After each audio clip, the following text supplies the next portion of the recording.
Jadi materi kita adalah ekonomi internasional. Alasan kenapa ini harus kita bahas dan harus kalian ketahui bahwa kegiatan perekonomian Indonesia itu tidak bisa terlepas dari pihak asing juga. Ya, berangkat dari teori ekonomi klasik Adam Smith, walaupun Adam Smith mengatakan bahwa kata dia kegiatan perdagangan suatu negara bisa berlaku apabila ada keunggulan yang mutlak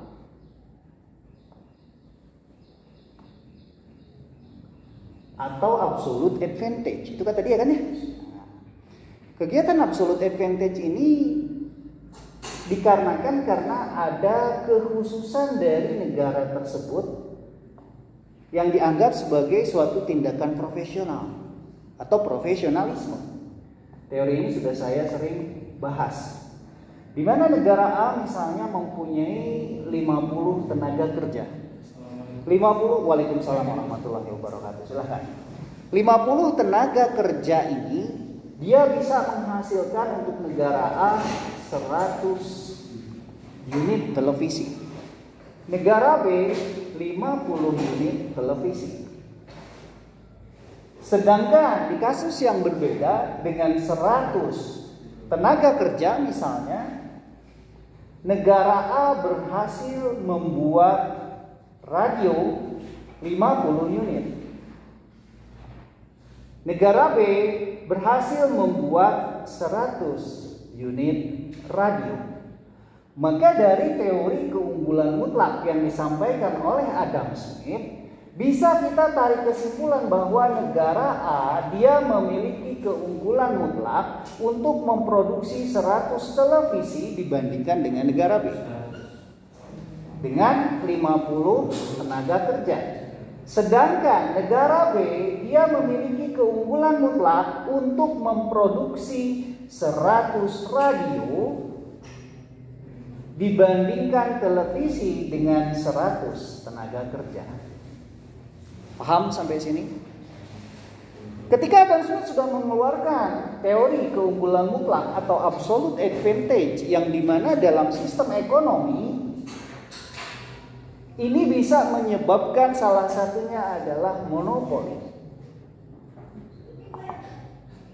Kenapa? Karena sistem ekonomi monopoli, sistem ekonomi pasar monopoli, di mana hanya sedikit saja orang yang bisa memproduksi dan kebutuhannya banyak. Silakan. Saya jarang melihat kamu masuk. Jarang melihat kamu masuk. Iya, soalnya kemarin kan jaga jalan pos sama kemarin sempat ada di Braga kan sekarang dihilangin yang parkirannya bagian jaga. Oh, oke. Silakan duduk. Nanti hasil UTS-nya saya bagikan ya. Semua, bukan hanya Talita. Bajunya bagus ya. Tapi beda ya, setiap angkatan yang ini warnanya coklat, yang sebelah situ warnanya hijau telur asin. Yang satu lagi administrasi niaga saya sedang buat juga hitam entah biru dongker sudah ada. Ini kesepakatannya coklat, krem di coklat-coklatan. Oke, balik lagi ke materi. Tadi Adam Smith sudah mengatakan bahwa sistem ekonomi yang dipergunakan akhirnya sistem ekonomi monopoli. Bagaimana sistem ekonomi ini monopoli? Kalau di perdagangan ini bagus sistem ekonomi ini. Kenapa? Karena jadi penguasa pasar. Sistem ekonomi monopoli ini, sistem ekonomi pasar ini, di mana tidak ada pesaing yang bisa menyaingi. Ciri-cirinya kan begitu. Contohnya kalau di Indonesia, pom bensin. Siapa yang mengelola pom bensin? Siapa yang mengelola Pertalite? Siapa yang mengelola untuk premium dan lain sebagainya? Premium udah nggak ada ya. Otomatis pemerintah. Hal ini tidak diserahkan pada pihak asing. Kenapa? Karena menyangkut hajat hidup orang banyak. Nah, di dalam kegiatan ekonomi internasional, selain tadi ketika kita sudah mengetahui ada teori Adam Smith di mana suatu negara bisa melakukan pertukaran kalau mereka memiliki keunggulan yang mutlak, artinya ada kegiatan yang bisa dilakukan dalam kegiatan ekonomi internasional. Kegiatannya adalah yang pertama ekspor, Yang kedua, import. Yang ketiga, investasi.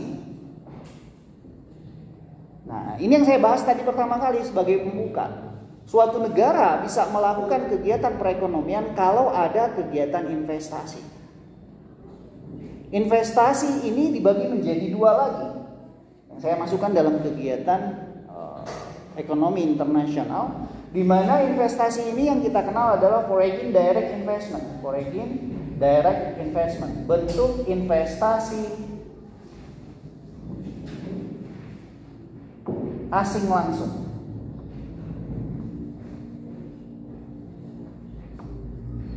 Yang kelima, foreign portfolio investment, yang saya singkat FPI, foreign portfolio investment.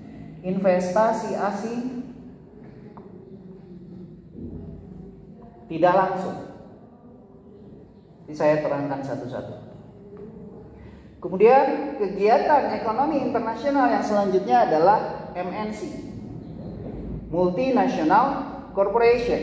Yang ketujuh, lisensi. Yang kedelapan, waralaba. Yang kesembilan, kontrak manajemen.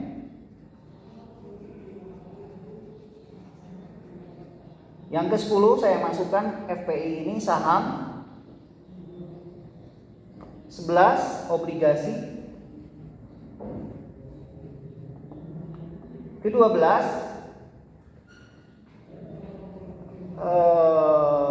saham, obligasi, kontrak manajemen, lisensi, waralaba, franchise bisa masuk, tapi kalau misalnya perusahaan yang membuatnya perusahaan asing. Oke. Jadi perbedaan dari setiap kegiatan investasi yang dilakukan dalam kegiatan ekonomi internasional, contohnya foreign direct investment (FDI), kegiatannya itu adalah saham. Yang mengeluarkan siapa? Swasta. Jadi perusahaan memperjualkan surat berharganya kepada pihak lain.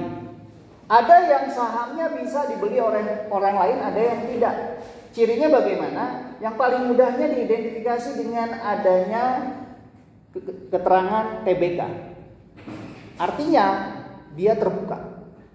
Jadi kalau kalian menemukan ada perusahaan asing, misalnya namanya perusahaan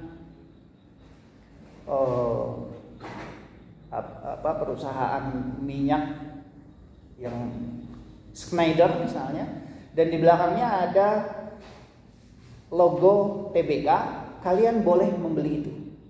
Jadi kalau misalnya dipraktekkan secara langsung, salah satu yang kalian bisa buka ada yang punya aplikasi Livin atau Mandiri. Kenapa saya pakai itu? Karena di situ banyak kegiatan investasi asing yang dilakukan secara langsung.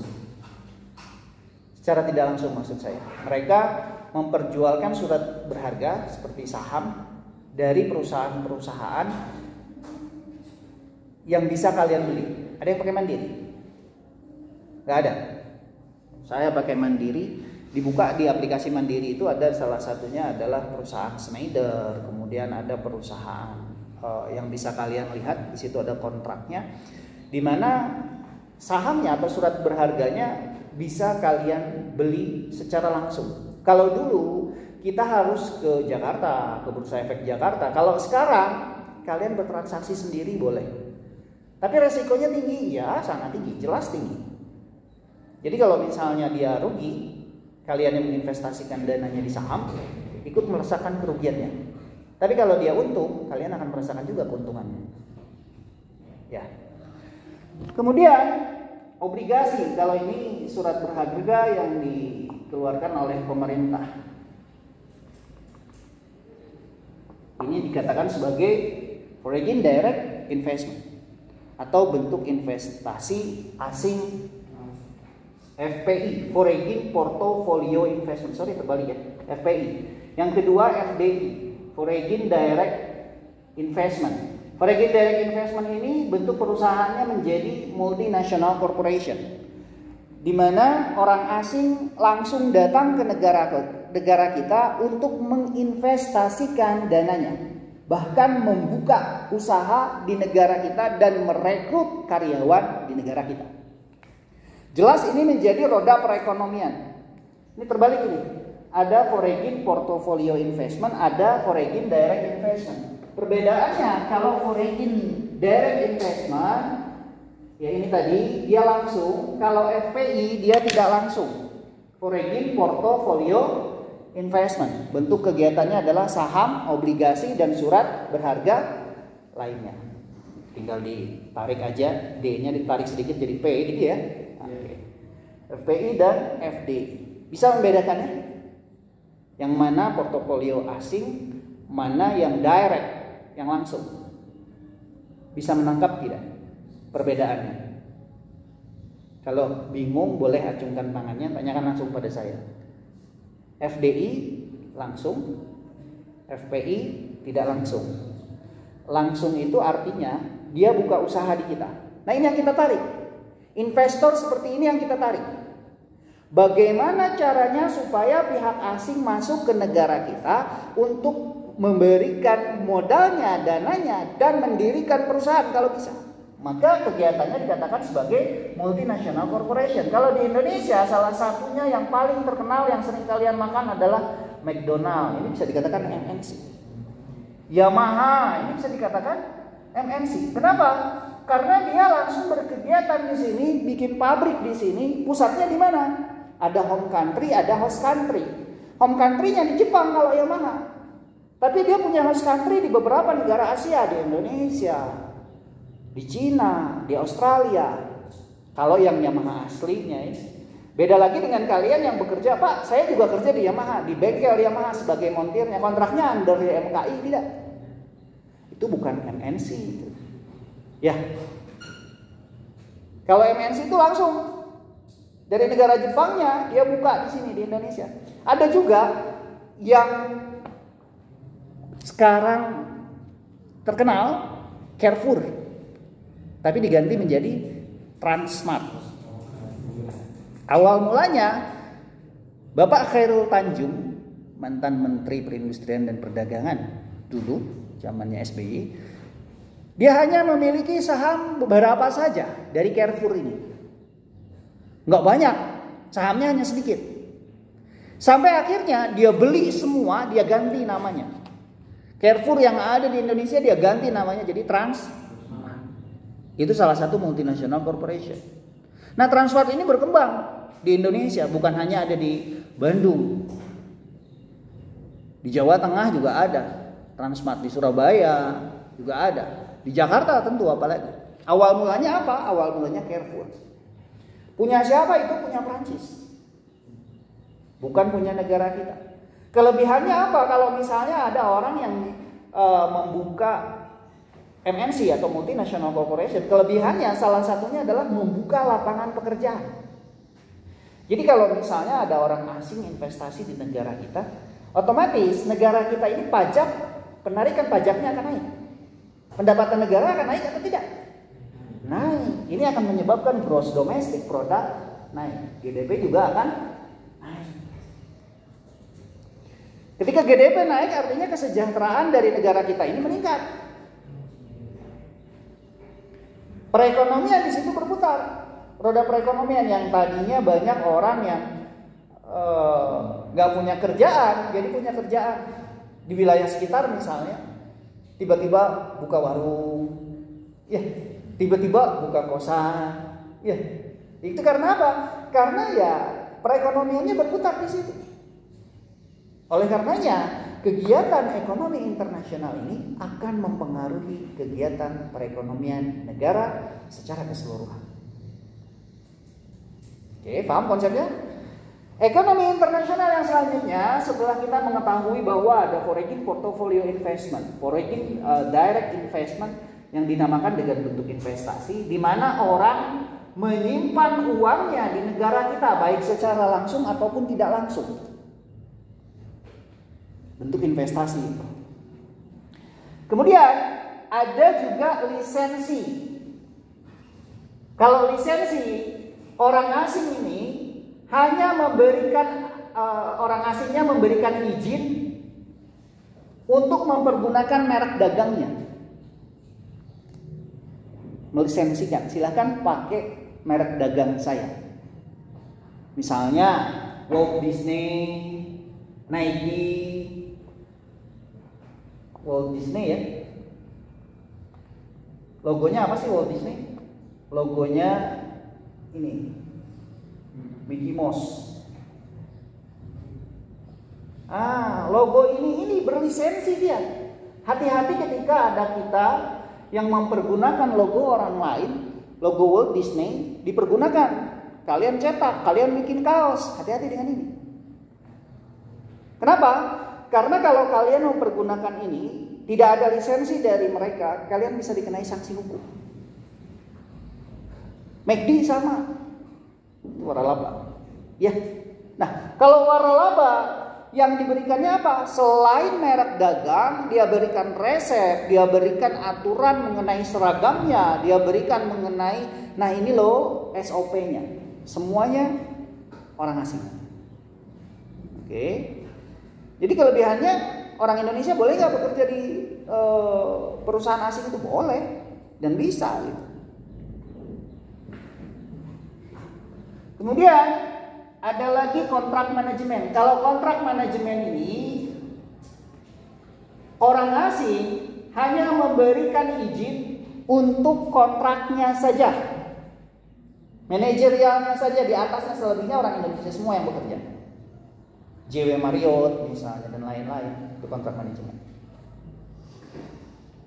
Nah, sekarang saya bahas lebih jauh mengenai ekspor dan impor, di mana kegiatan ekonomi internasional yang mempengaruhi kegiatan perekonomian atau sistem perekonomian yang ada di Indonesia, salah satunya adalah ekspor impor.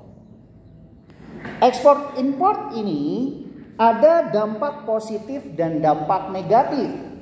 Dampak positif dari ekspor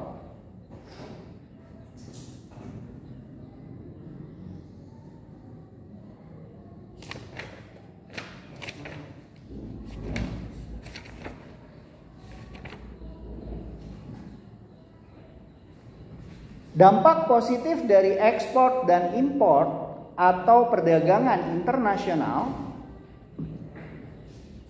yang pertama adalah mempererat persahabatan antar bangsa.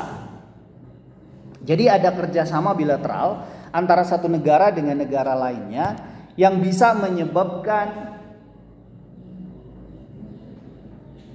persahabatan, hubungan bilateral antara satu negara tersebut semakin kuat.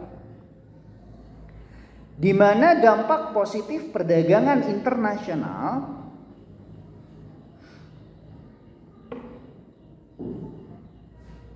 membuat setiap negara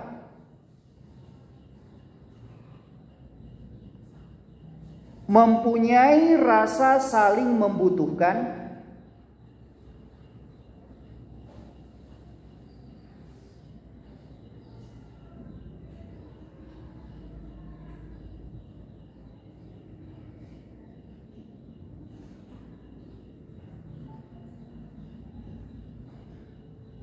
dan rasa perlunya persahabatan.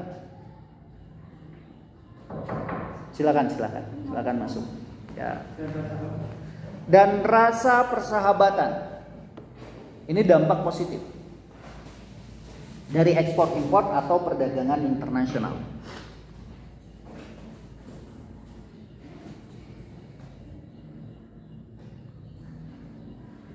Yang kedua, menambah kemakmuran negara.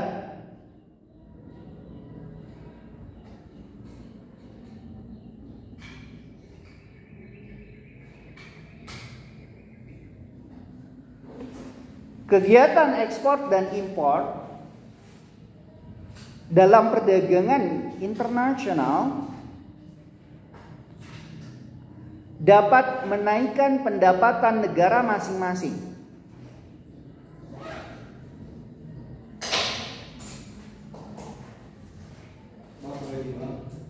dampak ekspor dan impor dalam perdagangan internasional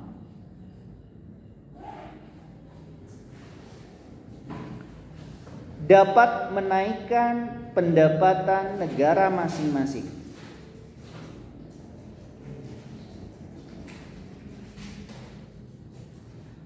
Ini terjadi karena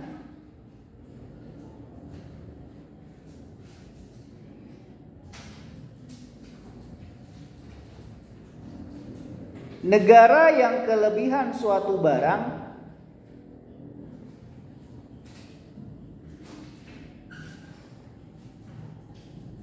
dapat menjualnya ke negara lain.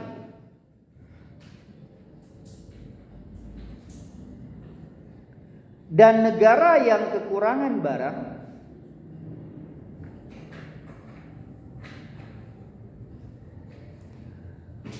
dapat membelinya dari negara yang kelebihan barang.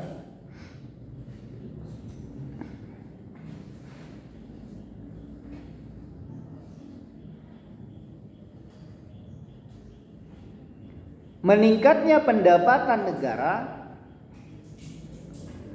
dapat menambah kemakmuran negara. Titik. Coba perhatikan teori Adam Smith yang pertama tadi. Saya menganalogikan bahwa negara A dengan 50 tenaga kerja, dia berhasil membuat TV 100 unit. Sedangkan negara B hanya dapat membuat TV 50 unit. Tetapi negara B memiliki kelebihan bisa memproduksi radio 100 unit. Sedangkan negara A tidak bisa memproduksi radio lebih banyak dari negara B. Yang harus dilakukan apa? Maka terjadilah pertukaran. Negara A ekspor TV. Paham ya? Ekspor TV ke B. Ke negara B. Negara B bisa ekspor radio ke negara A. Nah, ini yang dinamakan dengan perdagangan internasional, kerjasama bilateral. Makanya harus dicari setiap negara dari mana mereka mendapatkan data. Dan ini berhubungan dengan apa? Investasi ini berhubungan juga dengan salah satunya lembaga International Monetary Fund. Mereka akan melihat data dari GDP-nya atau pendapatan negaranya. Kalau pendapatan negaranya tinggi, mereka akan memberikan kucuran dana atau pinjaman yang tinggi juga. Ya, makanya kegiatan perdagangan ini dibukukan oleh mereka. Harus ada laporannya detail perdagangan dari negara A ke negara B atau sebaliknya negara B ke negara A. Oke, paham konsepnya? Dampak positif yang ketiga dalam perdagangan internasional melalui kegiatan ekspor dan impor, yakni menambah kesempatan kerja.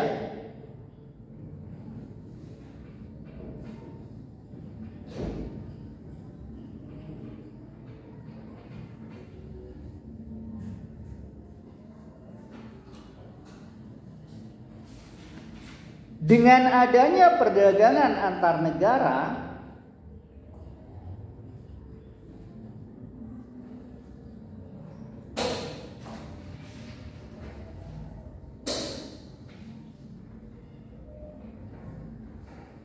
negara pengekspor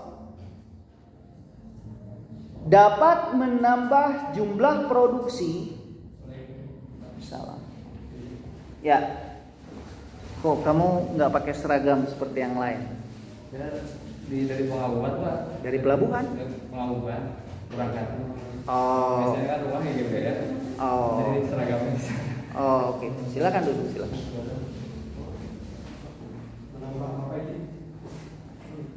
Yang ketiga, dampak positif dari perdagangan internasional ekspor impor menambah kesempatan kerja. Dengan adanya perdagangan antar negara,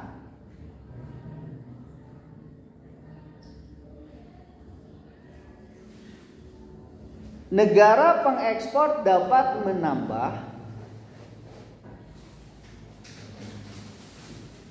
jumlah produksi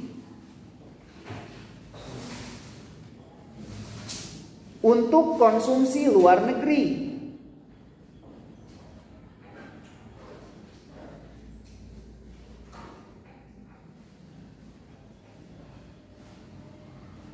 Naiknya tingkat produksi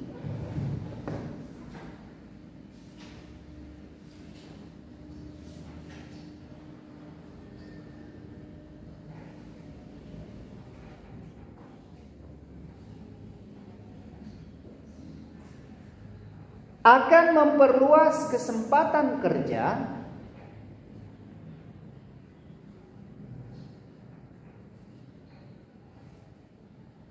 negara pengimpor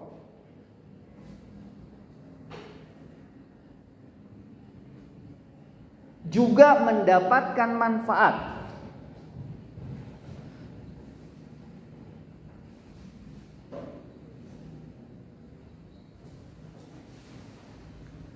Yaitu tidak perlu memproduksi barang yang dibutuhkan,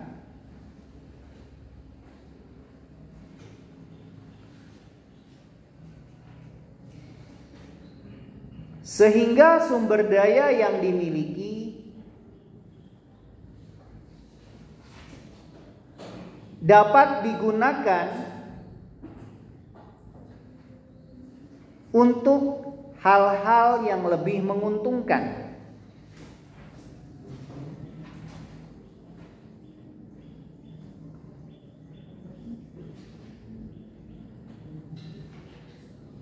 Yang keempat, mendorong kemajuan ilmu pengetahuan dan teknologi.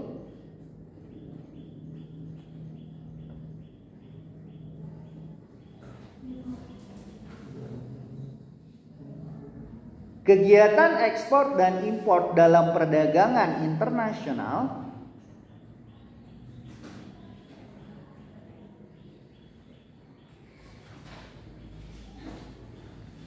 mendorong para produsen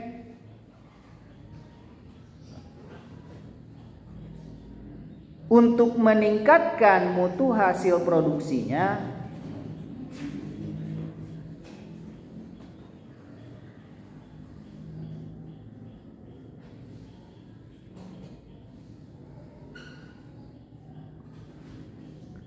oleh karena itu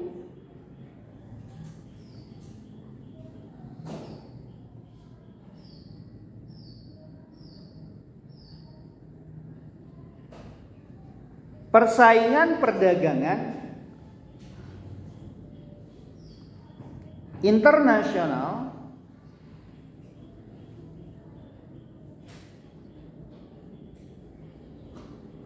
mendorong negara pengekspor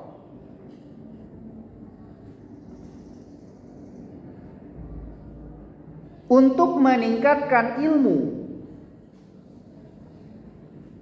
dan teknologinya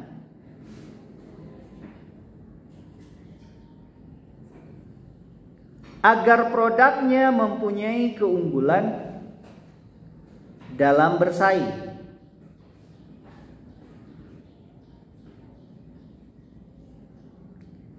Yang kelima, dampak positif perdagangan internasional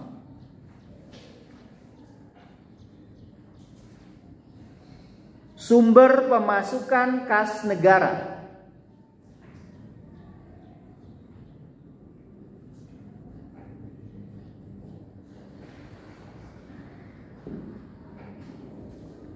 Perdagangan internasional dapat meningkatkan sumber devisa negara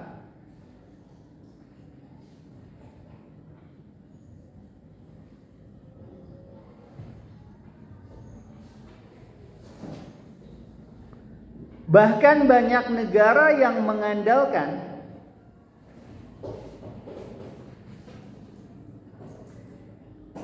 sumber pendapatan dari pajak impor dan ekspor.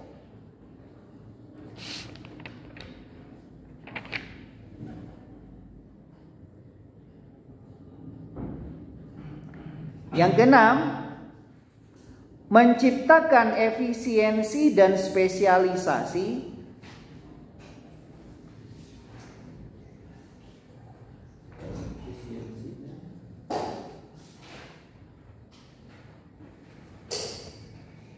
Saya ulangi, menciptakan efisiensi dan spesialisasi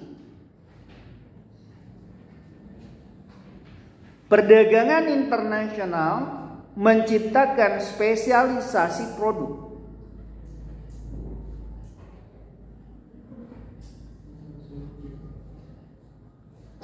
Negara-negara yang melakukan perdagangan internasional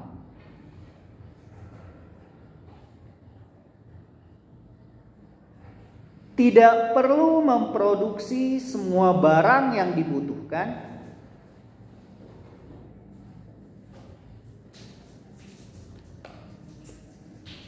akan tetapi hanya memproduksi barang dan jasa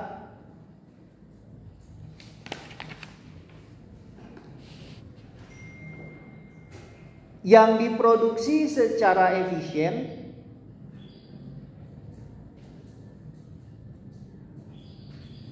dibandingkan dengan negara lain.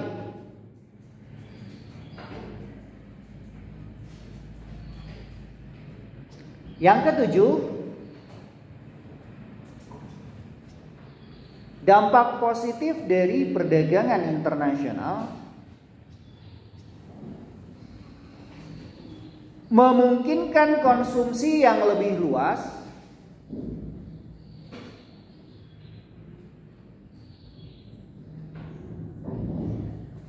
bagi penduduk suatu negara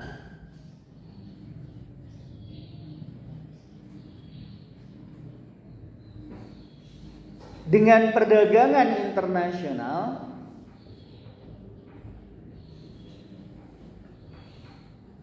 warga negaranya dapat menikmati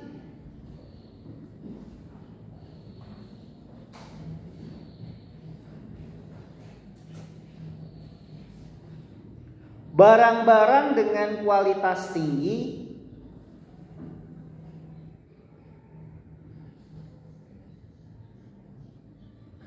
yang tidak diproduksi di dalam negeri.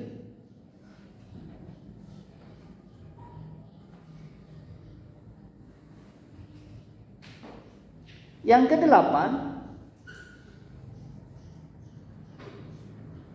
memperoleh devisa dengan ekspor barang atau jasa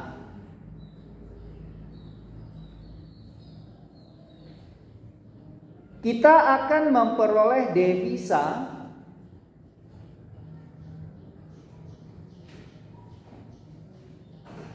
dan devisa negara ini dapat kita gunakan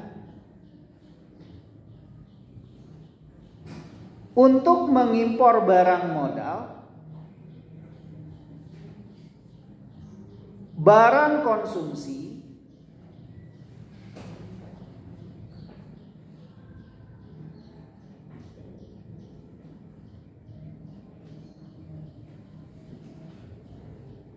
maupun jasa tenaga ahli yang kita perlukan dari luar negeri.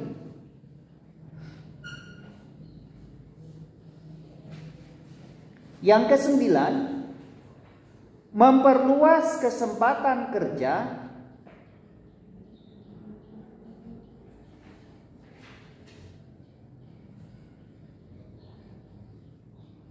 di mana kegiatan produksi selalu membuka kesempatan kerja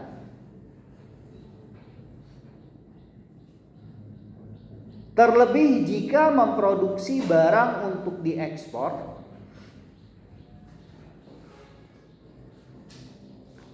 kesempatan kerja semakin luas.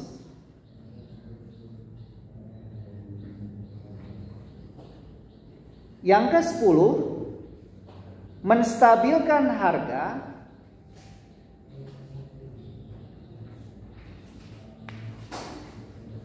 Jika harga suatu komoditi di dalam negeri tinggi,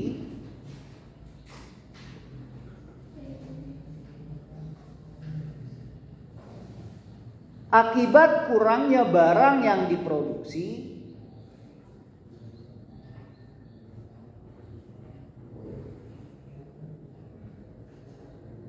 atau karena permintaan yang selalu bertambah,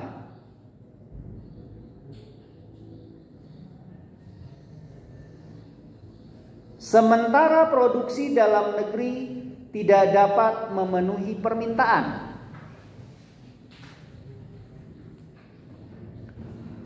maka mengimpor barang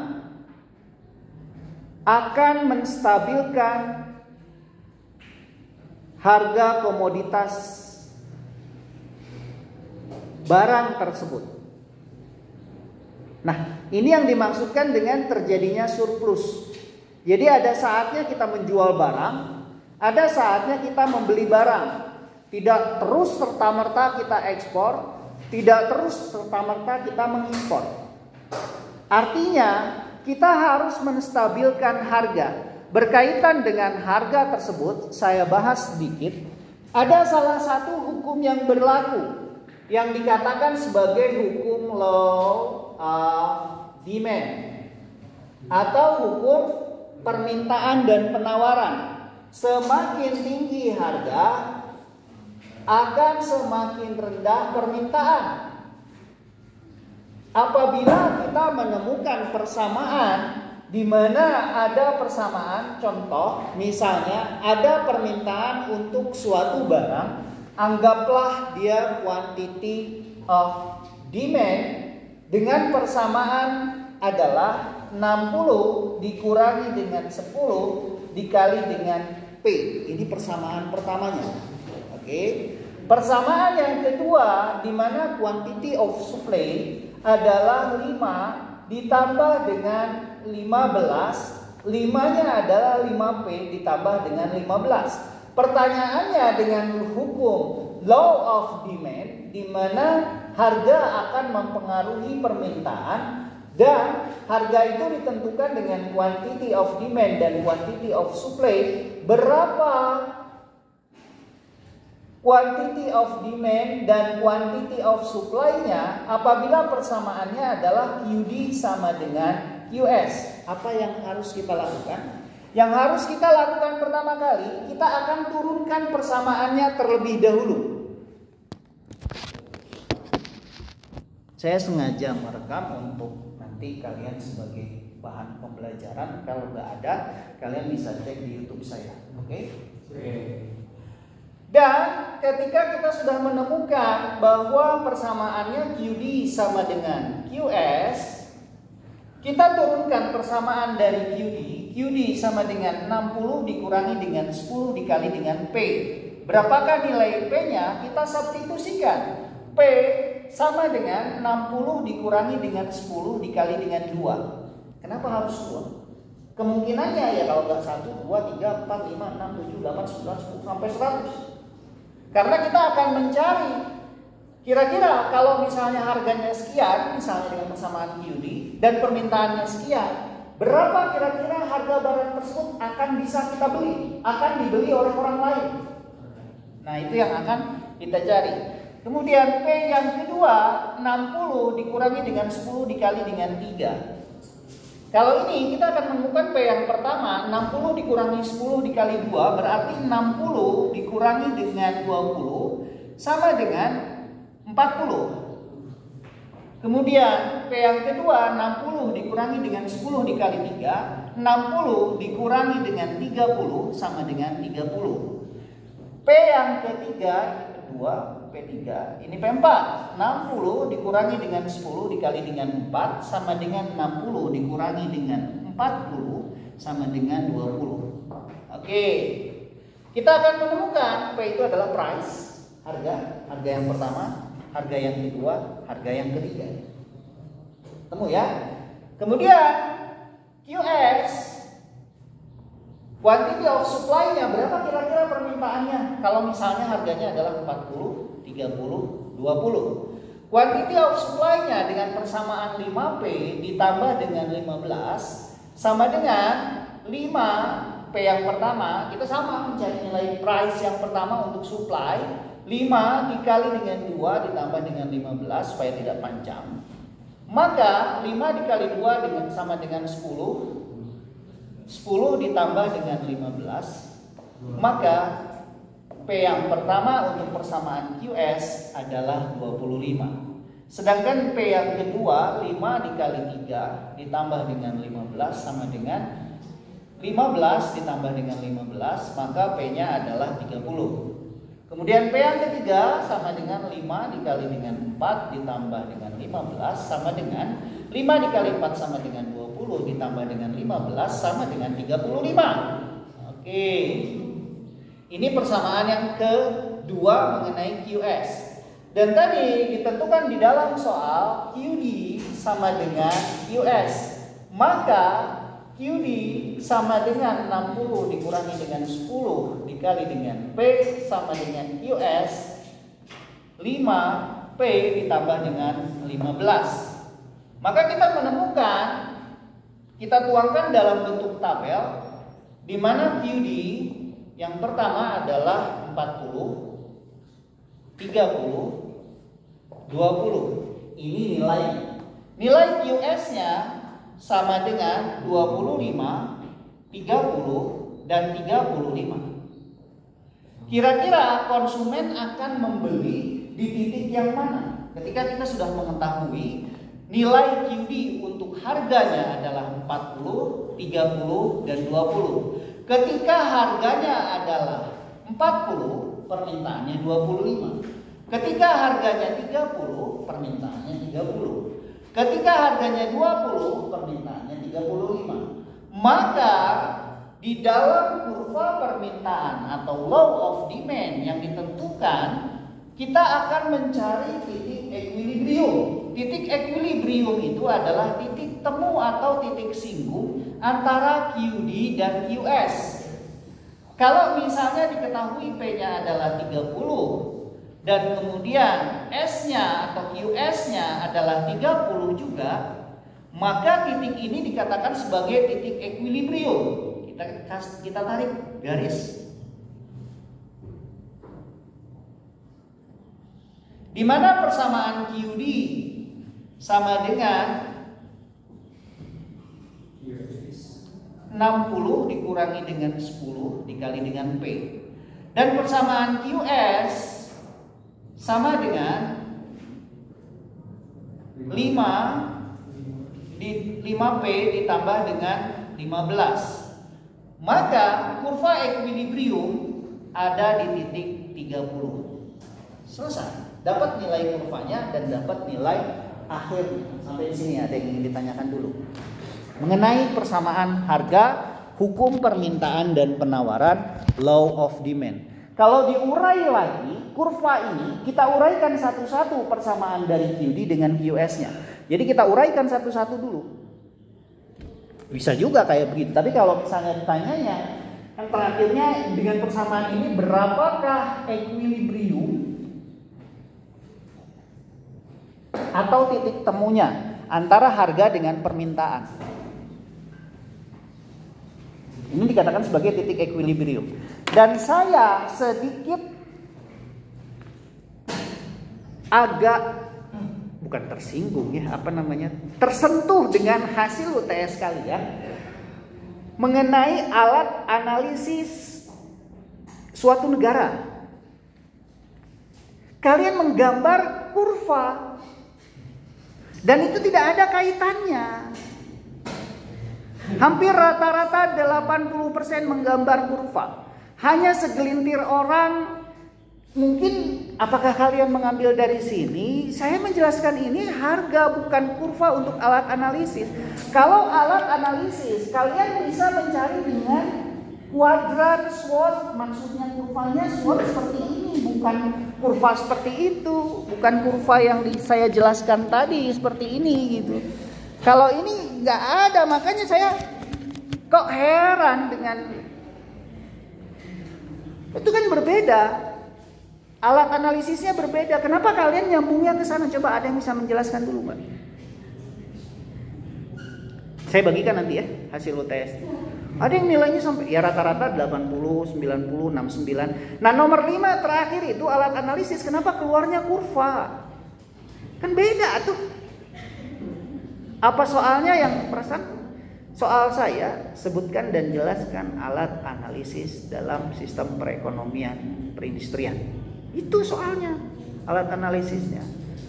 Kekuatannya, kelemahannya bisa dengan alat analisis. Ada yang menjawab analisis SWOT atau alat analisis dengan alat analisis Fishbone. Itu saya benarkan. Tapi kalau yang menjawab kurva itu yang aneh. Ya, paham nggak? Kenapa kalian menjawabnya kurva? Makanya saya ingin mencari apa alasannya dia menjawab kurva. Oh, sudah ngeblank. Oh, saya lebih itu masih mending ya, masih mending karena mungkin kreativitasnya mahasiswa. Ya, saya pernah menemukan salah satu mahasiswa di mana dia saking ngeblanknya, dia nggak tahu lagi. Dia menjawab, sebutkan pengertian dari ahli mengenai sistem perekonomian. Dia jawab apa coba? Menurut Lala dan Pu, astagfirullahaladzim. Iya, tinggi dipsi. Tapi saya terheran-heran juga karena mungkin mahasiswa ini ya itu tadi, Pak udah ngeblank, Pak udah pusing. Yang penting keisi, Pak. Iya, yang penting keisi. Saya kasih nilai 1. Buruh nulis untuk menghitung tinta gitu. Tapi itu ya suatu hal yang kadang-kadang itu seninya. Jadi, nah inilah bedanya mahasiswa dengan siswa. Mahasiswa itu sudah betul-betul maha. Artinya dengan adanya dia melakukan seperti itu, otaknya ini berkembang gitu. Dia menjawab dengan bahwa berarti dia berpikir ya gitu. Dibandingkan dengan kosong sama sekali, itu nilai yang pisan gitu. Wah, seliur pisan baru dikosongkeun. Tadi isian pisan. Itu lebih parah. Sebetulnya lebih enak menilainya kalau sebagai seorang dosen lebih enak menilainya kosongnya. Enggak, saya coret kosong gitu kan. Tapi kalau adaan saya baca dulu, kadang-kala ada yang curhat loh. Curhat.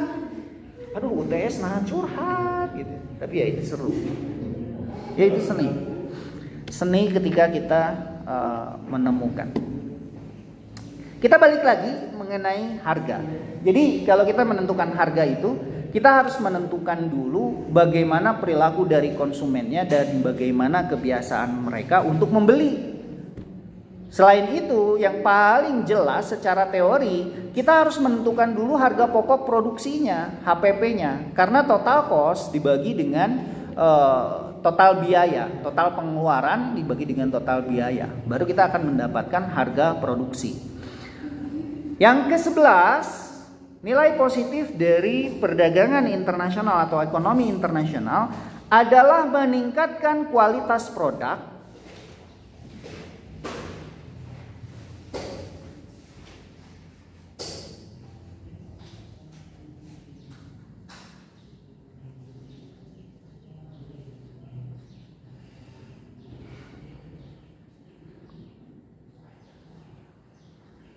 jika suatu negara menghasilkan suatu produk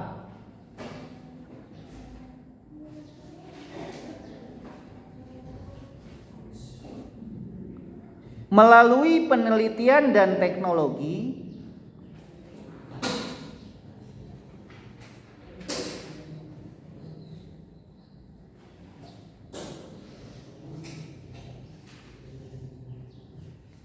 sehingga mampu menghasilkan produk berkualitas tinggi,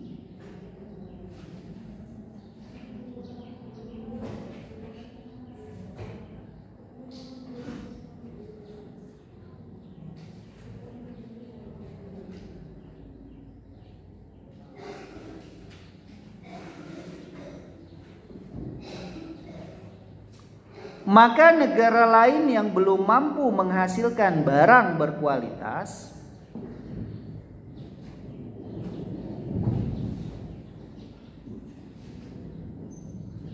dapat mengimpor terlebih dahulu.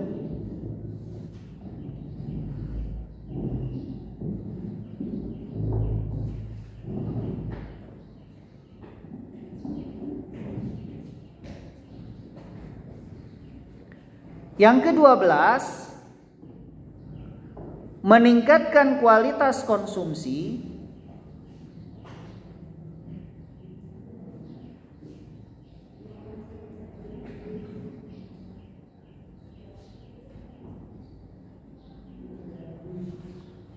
semakin tinggi pengetahuan dan kesadaran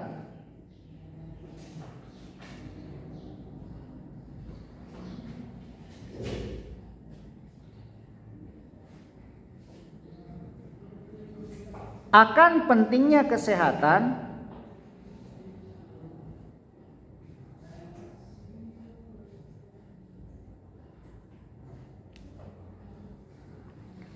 maka seseorang akan mencari barang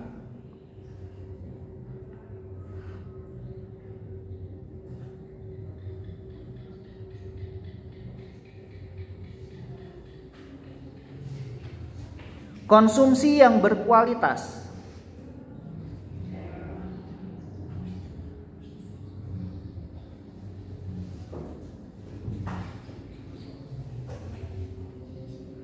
Jika di negaranya belum dapat menghasilkan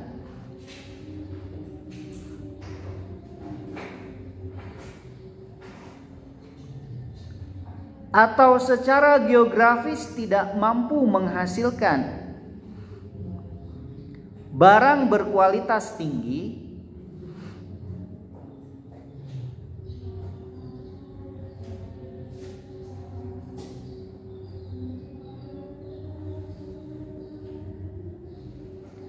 maka negara tersebut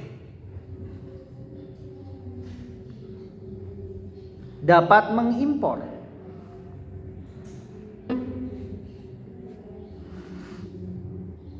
Yang ke-13, mempercepat ahli teknologi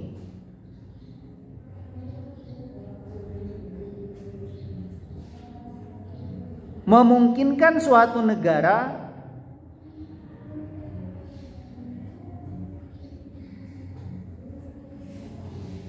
untuk mempelajari dan mempercepat pemanfaatan teknologi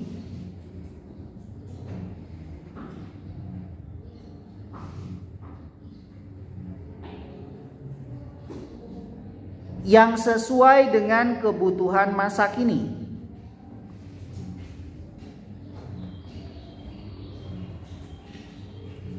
Terakhir, 14, memperluas pangsa pasar luar negeri.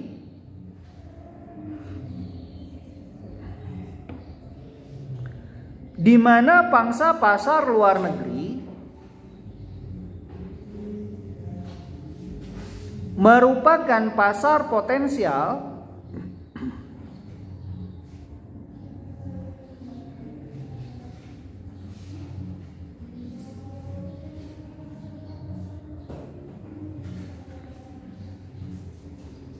untuk memperluas pemasaran produk barang atau jasa suatu negara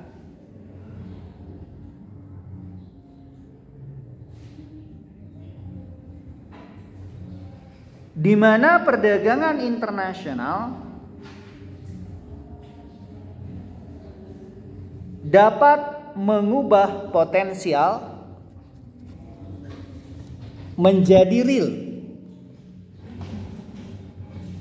Sampai sini ada yang ingin ditanyakan dulu? Ada? Kalau tidak, terima kasih. Pertemuan hari ini saya cukupkan sekian. Silahkan kalian pamitan juga untuk netizen. Dadah. Terima kasih.